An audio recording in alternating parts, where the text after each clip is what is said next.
Jun-ho had a rule about black women. He didn't date them, didn't hire them, didn't let them into his clubs unless they were with someone who mattered.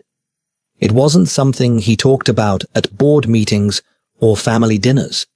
It was just there, quiet and solid, like the concrete foundation of the empire his father had built in Seoul's underworld. His mother had different ideas. "One date," she said that Tuesday morning, her voice cutting through the silence of his penthouse like a knife through silk. "That's all I'm asking." Jun-ho didn't look up from his laptop. Numbers scrolled across the screen. Clean money, hiding dirty origins. The family business required constant attention. "No. Her name is Zara. She's a doctor, American trained. She volunteers at the clinic in Itaewon on weekends." I said no. "Hello, viewers. Welcome to AfroQuave TV. Before we continue, I will like to know where you are watching this video from. Kindly type it out in the comments section. We will be glad if you can support us by liking, sharing, and also subscribing to this channel. Thank you." His mother set down her teacup with enough force to make him look up. She was 72, but still sharp as broken glass. Her eyes held the same coldness that had helped his father survive 3 gang wars and a government crackdown. "Your father made me a promise before he died," she said quietly, "that you would marry before your 35th birthday. You have 6 months. Jun-ho's jaw tightened. "I'll find someone. You've been saying that for 3 years. Meanwhile, the Kim family is circling. They think we're weak without heirs, without continuity." She stood, smoothing her expensive dress. "One blind date. If you hate her, I'll never mention it again. If you don't show up, I'm giving your cousin Sungmin control of the Gangnam operations." The threat landed like a fist to the stomach. Gangnam was his. The clubs, the protection rackets, the real estate deals that washed everything clean. Sungmin was an idiot who'd drive it into the ground within a year. This is manipulation. This is family. His mother picked up her purse. "Friday night, 8 p.m. The restaurant I'm texting you. Wear something nice." She left before he could argue further. Jun-ho sat alone in his penthouse, surrounded by floor-to-ceiling windows that showed him all of Seoul spread out like a kingdom he'd inherited and improved. Somewhere down there, a woman named Zara was probably going about her day, completely unaware that she was about to become a footnote in his life. 1 date, 2 hours maximum. Then he'd go back to his rule, and his mother would go back to her garden, and everything would continue as it should. He told himself this several times before Friday arrived. The restaurant was exclusive, the kind of place where you needed connections just to get a reservation and money to keep the staff from remembering your face. Jun-ho arrived exactly on time, which was unusual for him. Being late established power. Being on time suggested equality. But his mother had chosen this battle carefully, and he respected strategy even when it was used against him.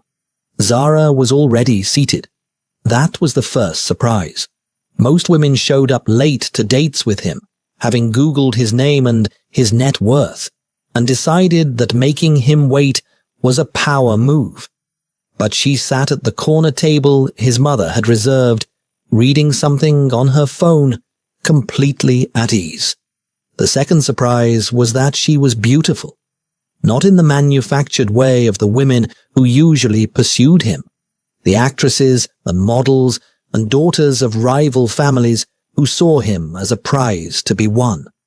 Zara had natural hair pulled back from her face, minimal makeup, and wore a simple black dress that probably cost 1/10 of what most women spent trying to impress him.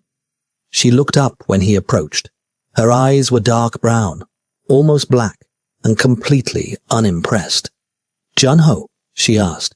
"Yes, I'm Zara. Your mother didn't tell me much about you, except that you run the family business and you need to get married soon. She gestured to the chair across from her. Should we order first or get the awkward part out of the way? Jun-ho sat down, thrown off balance.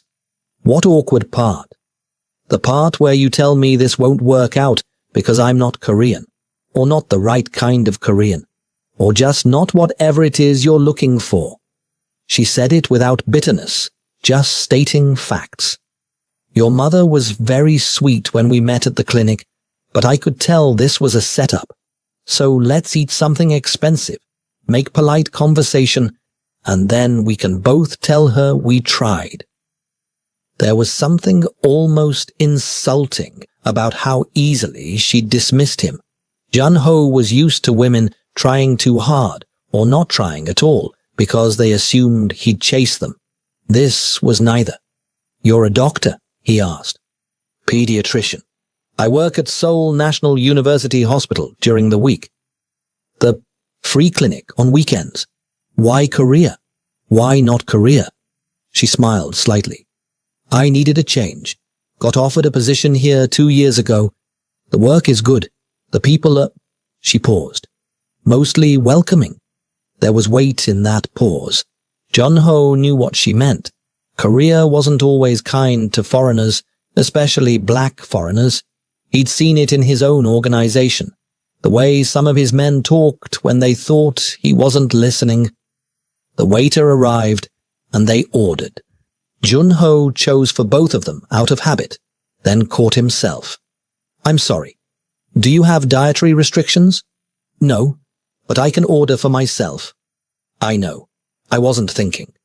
Zara studied him with those dark eyes. Your mother said you were complicated. I'm starting to see what she meant. My mother talks too much. Your mother is lonely. She misses your father. She wants grandchildren before she dies. Zara leaned back in her chair. She also said you probably wouldn't like me. Something about you having very specific preferences. Jun-ho felt heat rise in his chest. Had his mother told this woman about his rule, about his prejudices? What else did she say? That you're smart, ruthless in business, but loyal to family. That you don't trust easily. Zara's expression softened slightly. And that you've been alone too long. The words hit harder than Jun-ho expected. He was alone. Had been for years, really, even before his father died. The business required it. Emotional distance kept you sharp, kept you from making mistakes that got people killed. Their food arrived.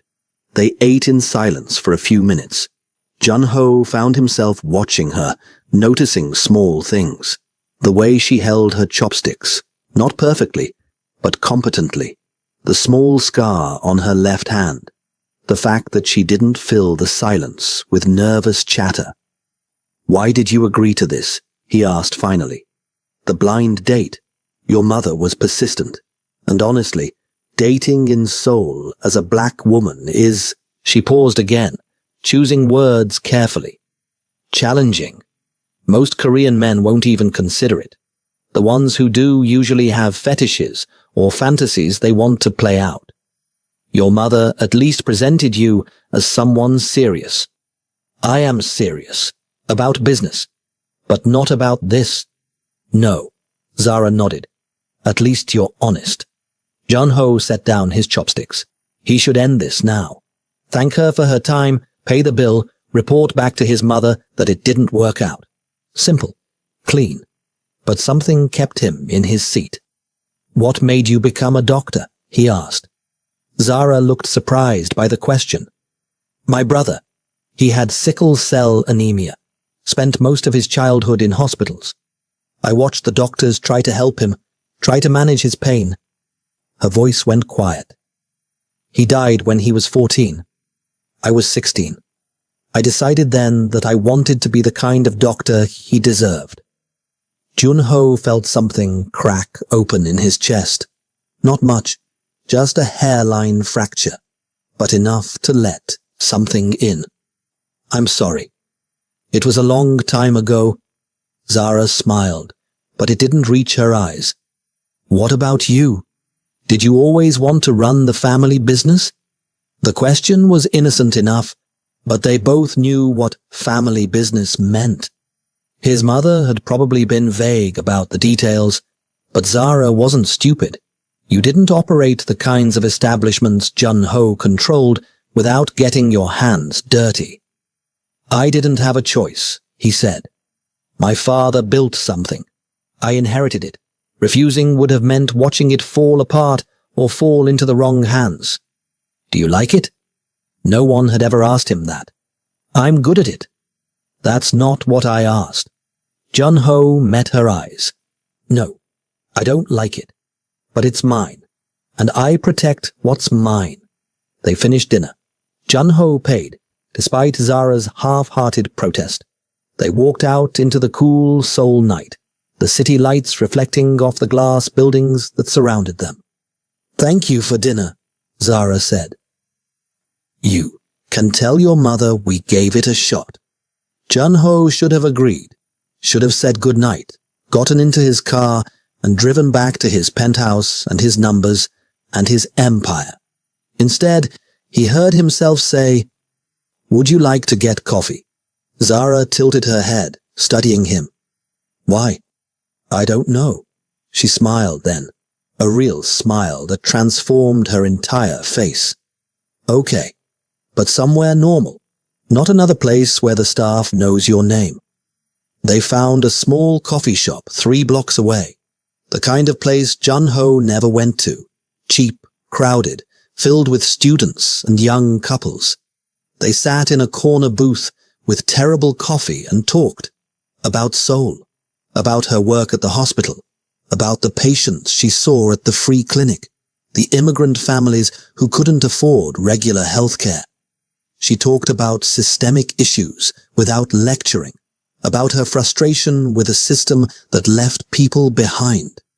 Jun-Ho found himself talking too, about the pressure of running an organization his father had built, about his mother's loneliness, about the weight of being responsible for hundreds of people whose livelihoods depended on his decisions.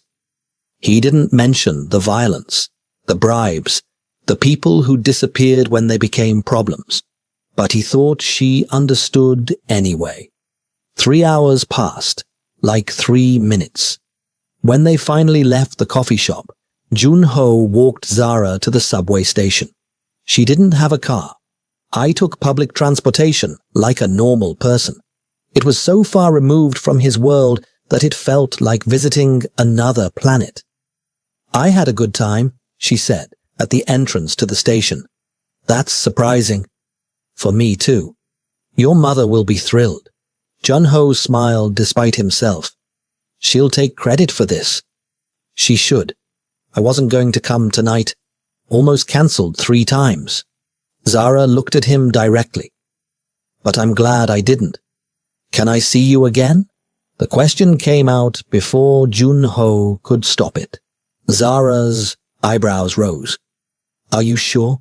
I'm still black, still not Korean, still everything your mother said you wouldn't like. I know. And you're still, she gestured vaguely. You, with everything that comes with that. I know. Zara was quiet for a moment. Then she pulled out her phone. Give me your number. But Jun-Ho, if we do this, I need you to be honest with me about who you are, what you do. I work with vulnerable people.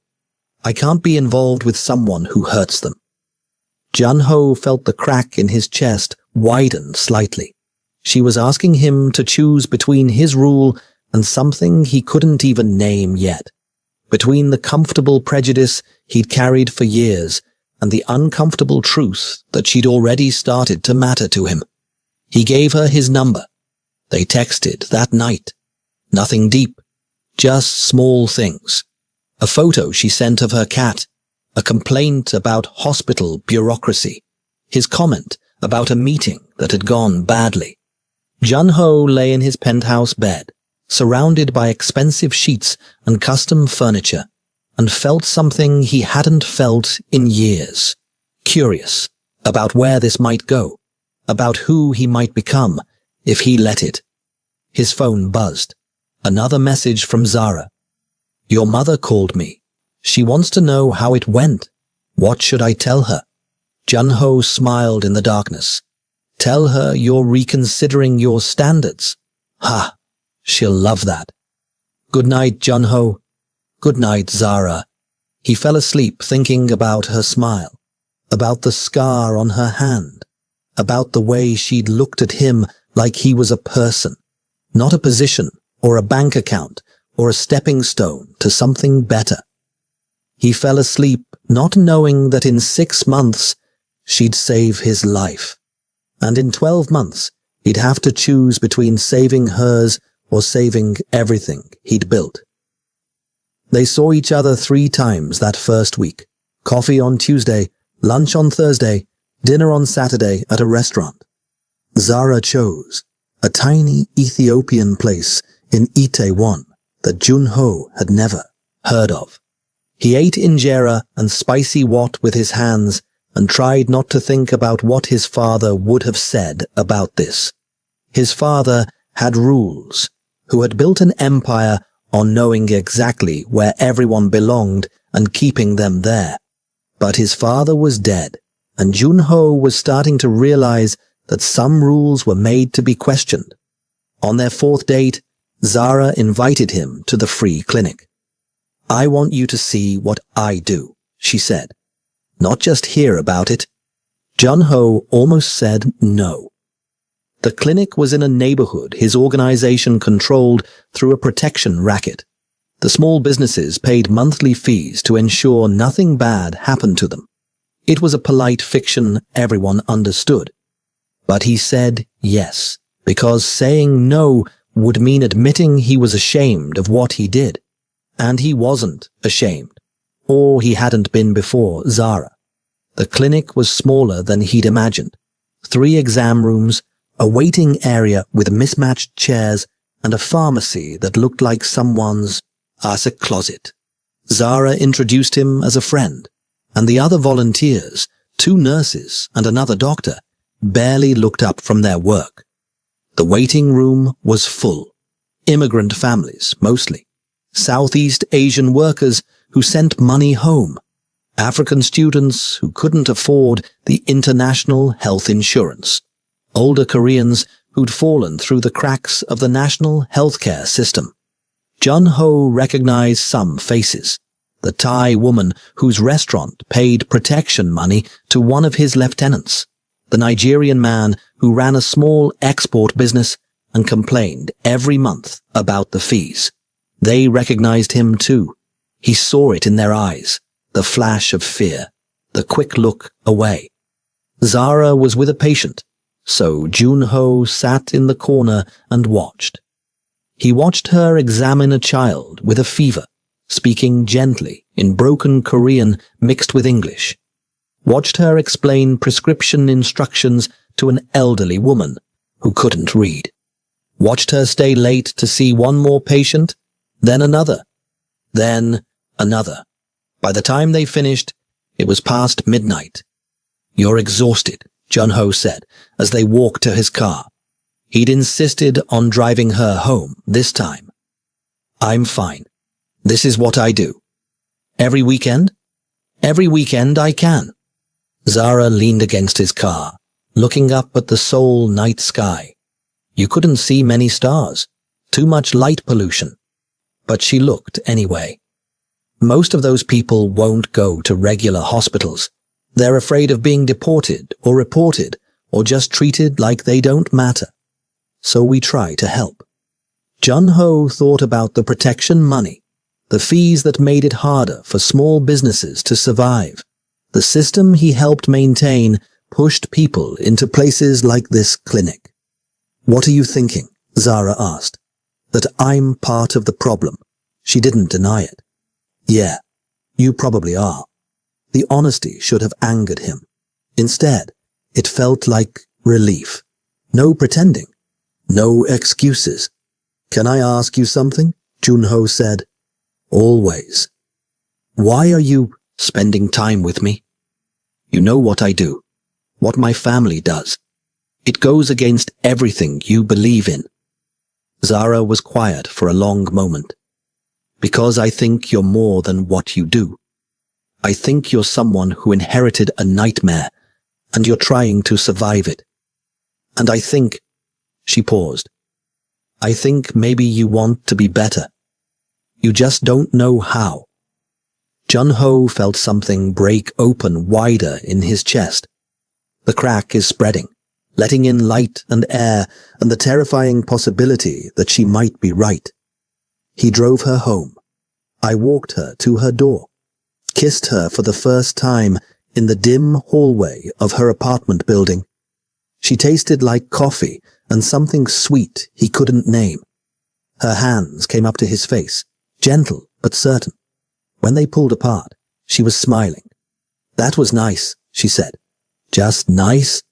Very nice. But Jun-ho, her expression grew serious. If we're doing this, really doing this, you have to promise me something. What? No lies. Not about what you do. Not about who you are. I can handle the truth. I can't handle being deceived. Jun-ho thought about all the ways his life was built on deception. The legitimate businesses that hid the illegitimate ones. The politicians who took bribes and looked the other way. The families who benefited from his protection while pretending not to know what it cost. I promise. They kissed again. Longer this time. Deeper. Jun-ho felt himself falling into something he couldn't control, couldn't predict, couldn't protect himself from. It was terrifying.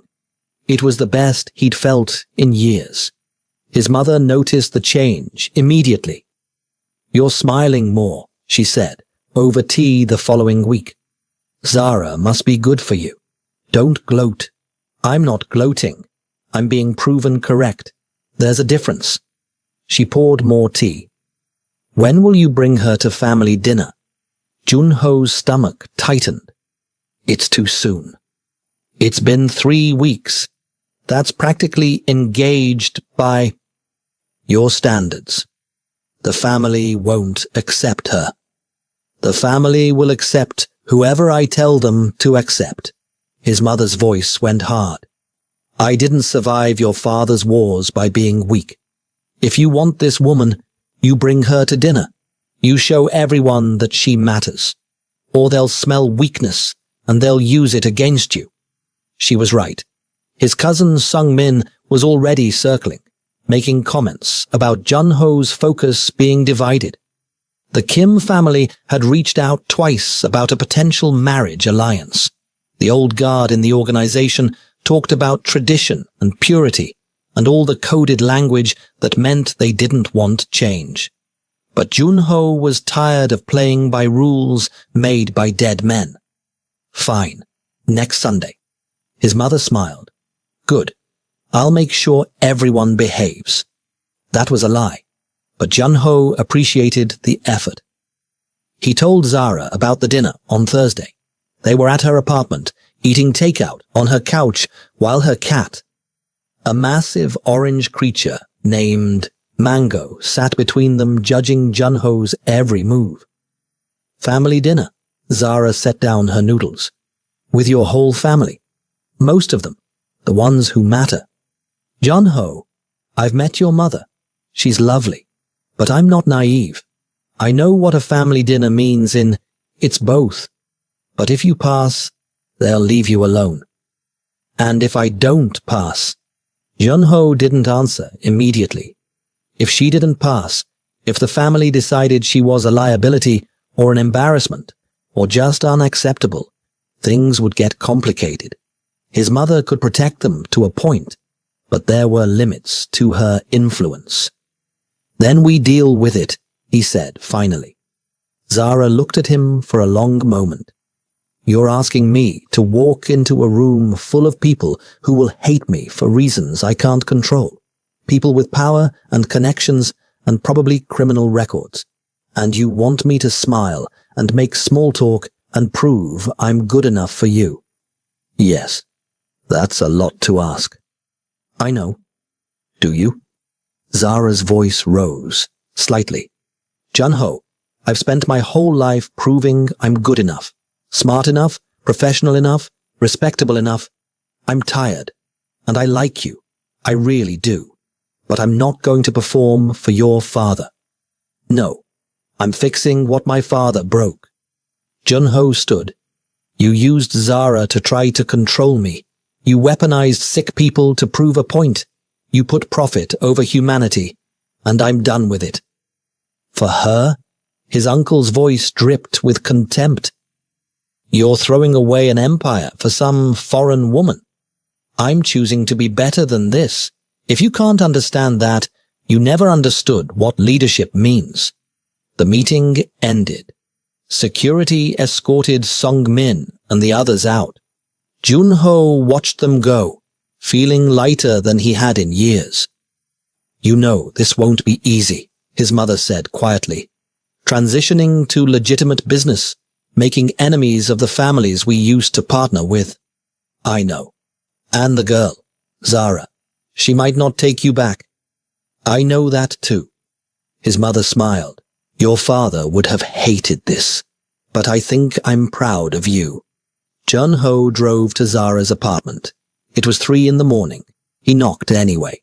She opened the door in pajamas, eyes puffy from crying or sleeping, or both.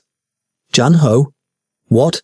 I dismantled the Gangnam operations, fired my cousin, started the process of going legitimate. It'll take years, and I'll probably make powerful enemies, and I have no idea if it'll even work. But I did it. Not for you. For me. Because you were right. I wanted to be better. I just didn't know how. Zara stared at him. You're serious. Completely. Jun-ho, you can't burn your whole life down for me. What if we don't work out? What if... Then I'll still be better than I was. I'll still have chosen to stop hurting people. That's not about you. That's about who I want to be. Tears ran down Zara's face. She pulled him inside, closed the door. They stood in her tiny hallway, holding each other, both of them shaking. This is going to be hard, she whispered. I know. Your family will hate you. The other families will come after you. You might lose everything. I know. And I can't promise I'll always be strong enough to stand beside you through all of it. I know that too. Zara pulled back to look at him. But you're doing it anyway. Yes. She kissed him, soft and salt-tasting from tears. You're an idiot. Probably. I love you. I love you too. They went to bed. Not to make love, just to hold each other. To feel like maybe, possibly, they'd survived something that should have destroyed them. In the morning, Jun-ho started the real work. Calling lawyers, meeting with accountants, beginning the long process of transforming criminal enterprise into legitimate business. Zara went to the clinic, returned the money to her patients with apologies and explanations, started rebuilding trust that had been damaged. Jun-ho's mother helped navigate the transition, protected them from the worst of the family backlash, made it clear that anyone who came after Jun-ho would answer to her. But there were consequences. The Kim family put out the word that Jun-ho was weak, unreliable. Several business partners pulled out. 2 of Jun-ho's former lieutenants ended up dead in what looked like accidents, but weren't. Jun-ho lost half his fortune in the first year, 3/4 by the second. But he also gained something. Peace. The ability to sleep without wondering who he'd hurt. The right to look at Zara without seeing his crimes reflected in her eyes. They got married in a small ceremony. Just his mother, Zara's sister, who flew in from America, and a handful of friends from the clinic. No family. No business associates. No one who represented the world Jun-ho had left behind. His mother cried. Not from sadness, but from something that looked like relief. 5 years later, Jun-ho ran a consulting firm that helped small businesses navigate Korean regulations. It was boring work, paid a fraction of what he used to make. But it was clean. Zara still worked at the hospital, still volunteered at the clinic every weekend. Their apartment was small. They drove a normal car, had normal problems. Jun-ho's uncle died in prison, convicted of crimes Jun-ho had testified against. Sung-min fled to Thailand to avoid prosecution. The other families stopped calling after the first year. Sometimes Jun-ho missed the power, the weight of people needing him, the rush of controlling something vast and complex. But then he'd come home to Zara, making dinner in their small kitchen, humming along to music, and he'd remember what he'd traded for this. Everything. And it was worth it. One evening, Zara showed him a pregnancy test. Positive. Jun-ho held her while she cried happy tears, and he thought about his father, about the empire built on pain, about the grandson his father would never meet, who would grow up in a different world. A better world. Not perfect. Not easy, but better. "We're going to be okay," Zara whispered. "I know," Jun-ho said, and for the first time in his life, he believed it. 6 years later, the call came on a Tuesday. Jun-ho was in a meeting with a small restaurant owner, helping her understand tax codes, when his phone buzzed. He ignored it. These days, emergencies are things like missed filing deadlines, not bodies in alleys. But it buzzed again, and again. He excused himself and checked. 7 missed calls from his mother, 3 from Zara's hospital, and 1 text from a number he didn't recognize. "Your past is calling. Answer it." Jun-ho's blood went cold. He called his mother first. She answered on the first ring, her voice tight with fear. "Where's Zara?" "At the hospital." "Why? What's happening?" "Go home. Lock the doors. Don't open them for anyone except me." "Mother." "Now. Jun-ho." She hung up. Jun-ho ran. He made it to the hospital in 15 minutes. Traffic laws be damned.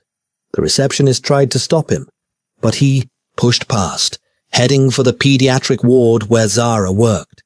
He found her in an exam room with a patient, a small girl, maybe 4 years old, crying while Zara examined a nasty cut on her arm.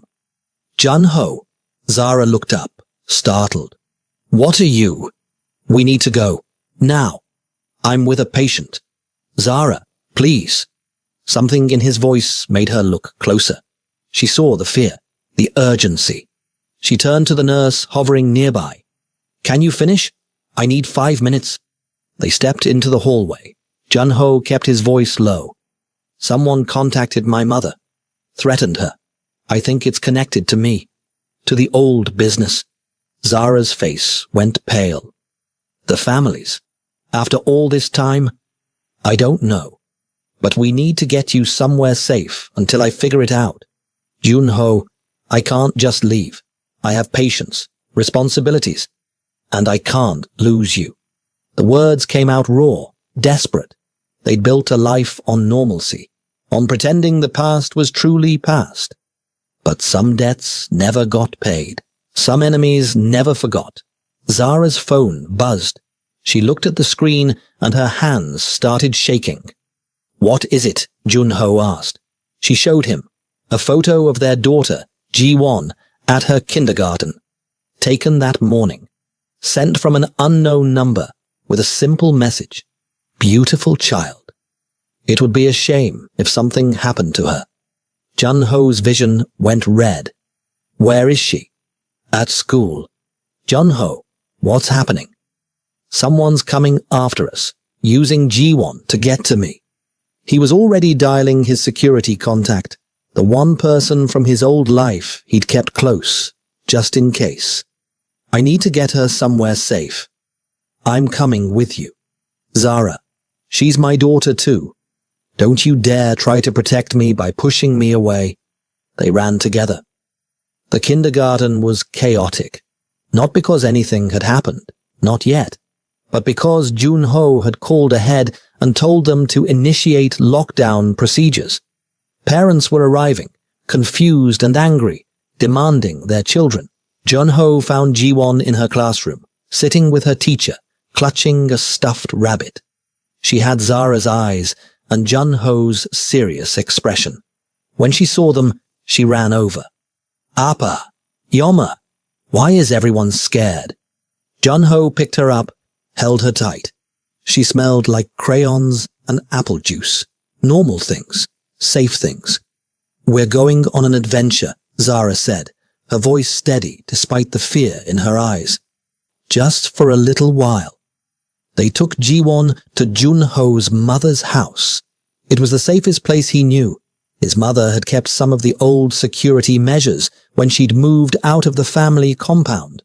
Guards who were loyal to her, not to the old organization. Walls that were meant to keep danger out. His mother opened the door, took one look at their faces, and understood. Inside, all of you. She ushered them into the sitting room while Jiwon played with toys in the next room, oblivious to the tension. Who is it? His mother asked. I don't know yet. But they know about Zara, about Jiwon. They're trying to scare us, or draw you out. His mother's face was hard. You embarrassed powerful people when you left, Junho. Made them look weak. Some men never forgive that. Junho's phone buzzed. Another unknown number. He answered, putting it on speaker. Hello, Junho. The voice was familiar. Male. Speaking Korean, with an accent Junho recognized but couldn't place. It's been a long time. Who is this? Someone you wronged. Someone you destroyed when you decided to play hero. Then Junho remembered. Park Min-seo, one of his father's oldest associates, a man who'd made millions off the operations Junho had dismantled. Junho's testimony had sent him to prison for 8 years. He'd gotten out 3 months ago. Min-seo. Very good. I wasn't sure you'd remember me. After all, I was just one of many lives you ruined when you chose that woman over your family. Zara flinched. Junho reached for her hand. What do you want? What you took from me? My reputation, my business, my life. Min-seo's voice was calm, which made it worse. But I'm a reasonable man. I'll settle for watching you lose what you value most. Touch my family, and what? You'll call the police? Use connections you don't have anymore? Junho, you gave up your power. You're nobody now. Just a failed businessman with a foreign wife and a half-breed daughter. Junho felt Zara's hand tighten on his, saw his mother's face go white with rage. If you hurt them, Junho said quietly, I will find you, and I will kill you. Not as a crime boss, as a father. Do you understand? Min-seo laughed. There he is, the real Junho, the one who pretends to be civilized but still has blood on his hands. Tell me, does your wife know about the people you killed? Does your daughter know her father used to make people disappear? Junho hung up. The room was silent, except for Ji-won's laughter from the next room. The sound of innocence, oblivious to the darkness circling. He's going to come after us, Zara said. Isn't he? Yes. Then we run. We leave Korea. Start over somewhere else. He'll follow. Men like Min-seo don't stop. Junho looked at his mother. Can you keep them safe? Here? For a while. But Junho, if this man wants blood, eventually he'll find a way.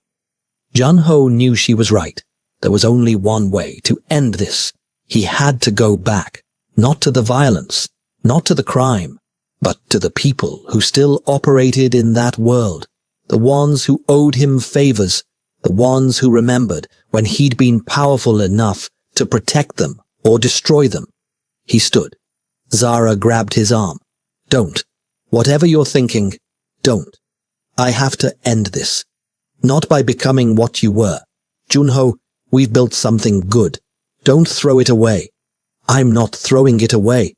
I'm protecting it. He cupped her face in his hands. You and Ji-won are everything to me. I won't let him hurt you. Then let's go to the police. Together. Legally. The police can't stop him. He's too connected, too smart. By the time they act, it'll be too late. Zara's eyes filled with tears. I didn't fall in love with a killer. Don't become one again. I'm not going to kill him. I'm going to make him understand that some people can't be touched, that some debts are too expensive to collect. He kissed her, kissed Ji-won, promised his mother he'd be careful. Then he left to visit ghosts. The first ghost was Lee Sang-woo, Junho's former head of security. He'd gone legitimate too, running a private security firm, but he still knew people, still had connections. They met in a quiet coffee shop in Gangnam. I heard Min Seo got out, Sang-woo said. Didn't think he'd be stupid enough to come after you. He thinks I'm weak now, vulnerable. Are you? Junho thought about Zara, about Ji-won, about the life he'd built on the ruins of his father's empire. Yes, but I'm also a father, and that makes me more dangerous than I ever was. Sang-woo smiled. What do you need? Information. Where he's staying. Who he's working with. What he's planning. And then? Then I'm going to have a conversation with him. Remind him why people used to be afraid of my family. Sang-woo made calls. By nightfall, Junho had addresses, names, schedules. Min Seo was staying in a small hotel in Itaewon, working with a crew of young criminals who didn't know Junho's reputation, planning something for the end of the week. Junho didn't wait. He went to the hotel that night, walked past the front desk like he owned the place, took the elevator to the 4th floor. Min Seo's room was at the end of the hall. Junho knocked. The door opened. Min Seo stood there, older than Junho remembered, thinner, with eyes that had gone dead in prison. I wondered if you'd come, Min Seo said. We need to talk. No weapons, no tricks, just two old friends having a conversation. Something like that. Min Seo let him in. The room was small, cheap, nothing like the luxury Min Seo used to enjoy when he was part of Junho's father's organization. A reminder of everything he'd lost. You look good, Min Seo said. Civilian life suits you. What do you want, Min Seo? I told you. I want you to suffer the way I suffered. 8 years in prison, Junho. 8 years of watching my wife leave me, my children stop visiting, my entire life fall apart. Because of you. Because of the crimes you committed. I just testified about them. You betrayed the family, chose an outsider over your own blood.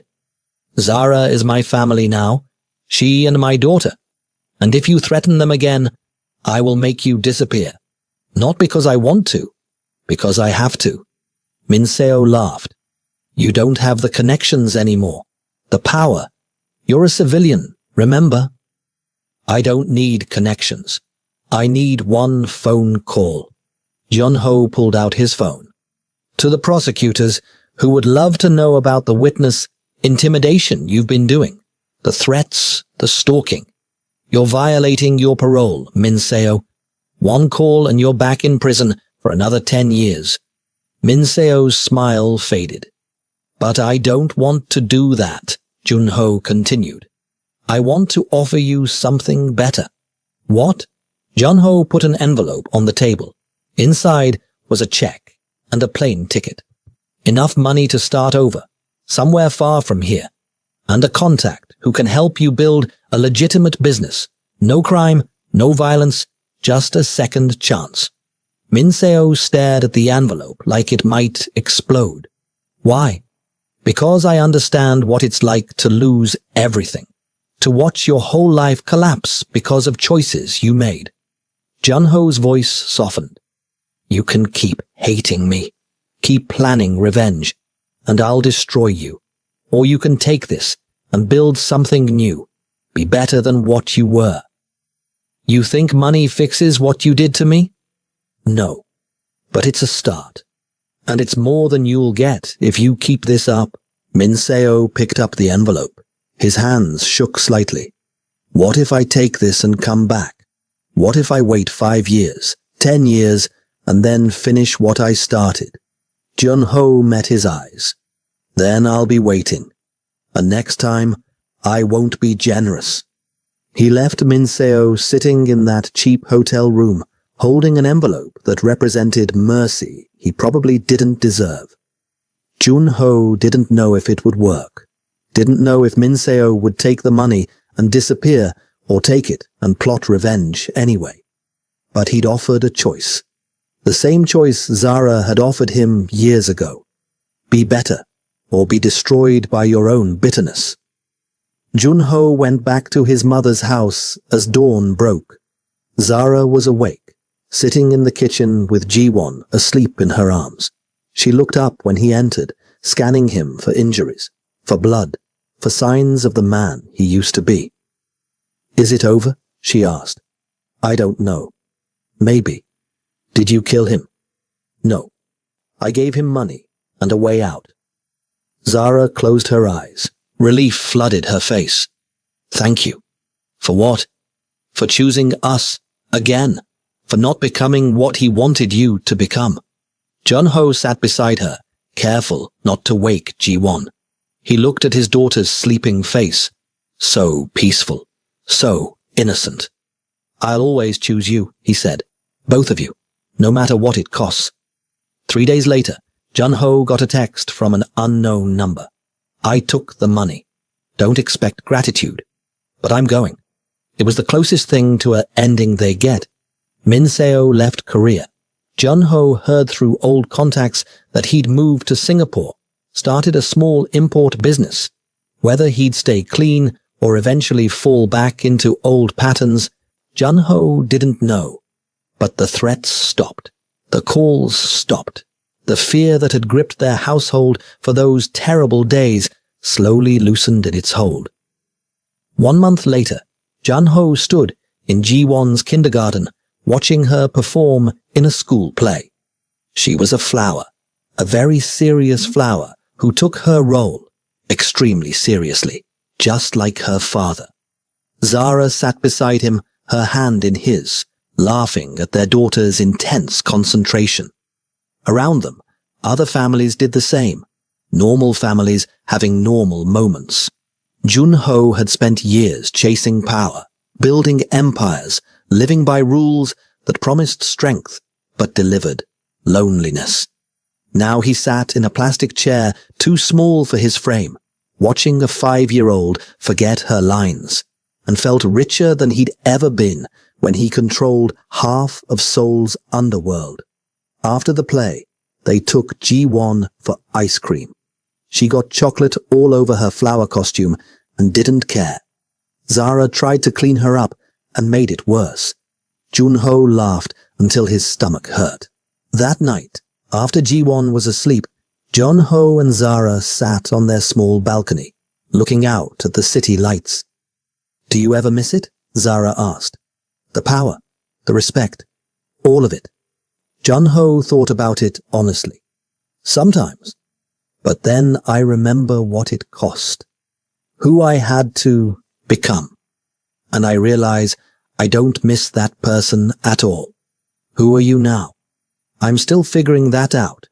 But I know I'm someone who loves you, who wants to be a good father, who wants to build things instead of breaking them.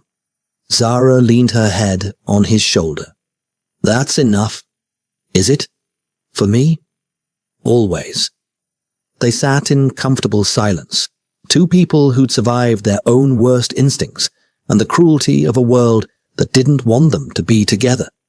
Jun-ho thought about his father, about the empire built on fear, about the grandson his father would never meet, who would grow up knowing a different version of the family name.